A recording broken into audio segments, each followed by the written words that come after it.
দেখুন এইদিকে একটা গাছ আছে আর এদিকে একটা প্লট আছে, কিন্তু দুটো গাছের মধ্যে কিন্তু তফাৎ আছে। এই গাছটা দেখতে পাচ্ছেন পুরো কালো কুচকুচে হয়ে রয়েছে এবং গাছের গ্রোথ খুব সুন্দর হয়ে রয়েছে। সেই তুলনামূলক ভাবে এই দিকের গাছটা দেখুন হালকা ভাব রয়েছে এবং গাছের একটা জড়তা ভাব রয়েছে। এটা সবে মাত্র মাটি দেওয়া হয়েছে, মাটি দেওয়ার পর একটা জল দেওয়া হয়েছে, তারপরেও কিন্তু গাছ হয়নি। সেম পরিচর্যা এতেও হয়েছে, কিন্তু গাছের গ্রোথ এবং গাছের যে গঠন অনেক বেটার হয়েছে। কেন? আপনারাও জানতে চাইছেন যে আমরা আলু লাগানোর পর গাছ বেরোনোর পর যখন আমরা মাটি দেওয়ার পর প্রথম সেচ দেবো তখন কি ধরনের পরিচর্যা করব। তার আগে বলে রাখি, আজকের দিনে দাঁড়িয়ে আলুর যে দাম একদমই নেই বললেই চলে। তাই আমরা এমন কিছু পরিচর্যা করব যেটা আমাদের খরচ যাতে না বাড়ে। তো আজকের এই ভিডিওতে আমি আপনাদের সঙ্গে আলোচনা করব যে এই রকম গাছ করতে গেলে, এই জমিটার গাছগুলোকে যদি আমি এই রকম করতে চাই তাহলে কি ধরনের পরিচর্যা বা কি ধরনের স্প্রে আমাদের করতে হবে, এবং কি করলে আমাদের কোন কোন বিষয়গুলোর উপর লক্ষ্য রাখলে আমরা এই ধরনের গাছ খুব তাড়াতাড়ি নিয়ে আসতে পারি। এদিকের যে জমিটা আছে আর এদিকের জমিটা, এই দুটো জমি একই সময় একই দিনে আলু বসানো, কিন্তু এদিকের গাছ বড় হয়ে গেছে, এদিকের গাছ এখনো ছোট হয়ে রয়েছে। একই সাথে মাটি দেওয়া হয়েছে, একই সাথে জল দেওয়া হয়েছে। তো কেন হলো?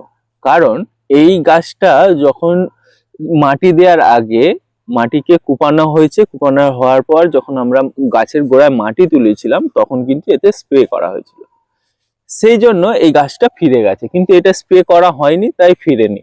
তো এই অবস্থায় আমাদের কি ধরনের স্প্রে করতে হবে এবং কি কি লক্ষ্য রাখতে হবে সেটা আগে আমাদের জানতে হবে। তো এই অবস্থায় আমাদের দেখবেন এই যে গাছ জমিটা দেখতে পাচ্ছেন, দেখবেন এই জায়গাগুলো দেখুন ছোট ছোট কি রকম পাতায় ফুটো করে দিয়েছে, পোকাতে খেয়ে নিয়েছে। এবং এটাকে ভালো করে দেখতে পাবেন এখানে একটা সরু লেদা পোকা কিন্তু এখানে আছে, ছোট্ট আকারের লেদা পোকা কিন্তু এখানে আছে। এই যে লেদা পোকাটা দেখতে পাচ্ছেন, ছোট্ট আকারের লেদা পোকা, এই লেদা পোকাটা খাচ্ছে। আর তার সাথে সাথে গাছের একটা জড়তা ভাব কিন্তু রয়ে গেছে। এর পাশাপাশি দেখতে পাচ্ছেন গাছগুলো নাড়ালে একটা মাছির মতো ভন ভন করছে পোকা।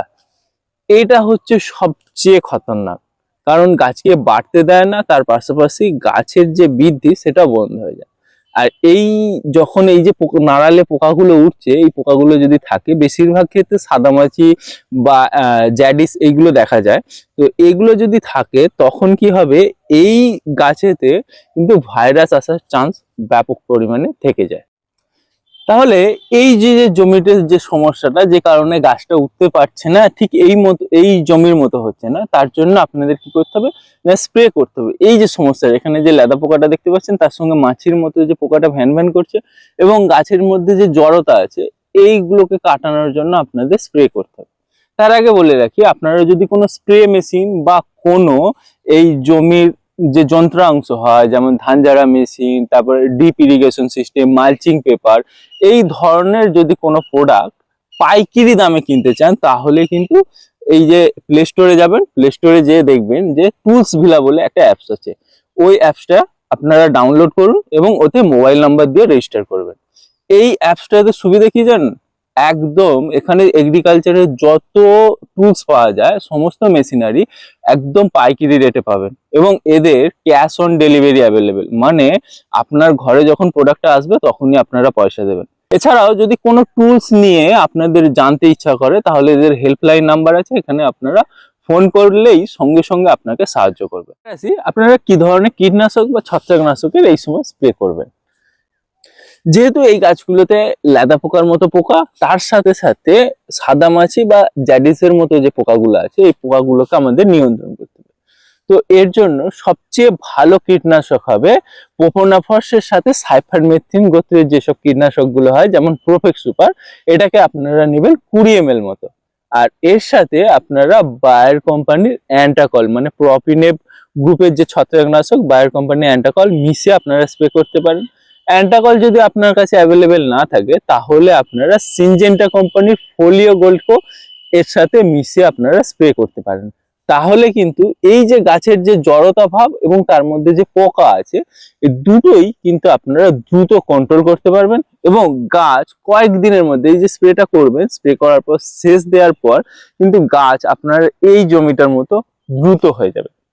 তো তাহলে বুঝতে পারলেন যে এই যে গাছগুলোর মূল কারণ, দেখবেন আপনার জমিতে যে এরকম করে যখনই নাড়াবেন দেখবেন সাদা মাছির মতো ব্যাপক পোকা কিন্তু উঠছে। তো আগে সেটা ভালো করে চেক করুন যে কি ধরনের সমস্যা আছে, সেই অনুযায়ী আপনারা পরিচর্যা করুন।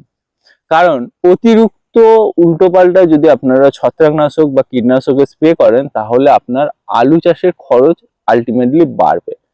আর আজকালকার দিনে যে পরিমাণে আলু চাষ হচ্ছে আর যে বাজারের সমস্যা, সেই অনুযায়ী আলুর কিন্তু দাম নেই। সেই জন্যই বলবো অতিরিক্ত খরচা না করে সঠিক খরচা করুন। তো এই ভিডিওটি আপনাদের কেমন লাগলো অবশ্যই আপনারা কমেন্ট সেকশনে জানাবেন, বা আপনার আলুর যদি কোনো সমস্যা থাকে অবশ্যই কমেন্ট সেকশনে আমাদের জানাতে পারেন। আজ এই পর্যন্তই, আবার দেখা হচ্ছে পরবর্তী এক ভিডিও। ভালো থাকবেন এবং আপনার ফসলের যত্ন নেবেন।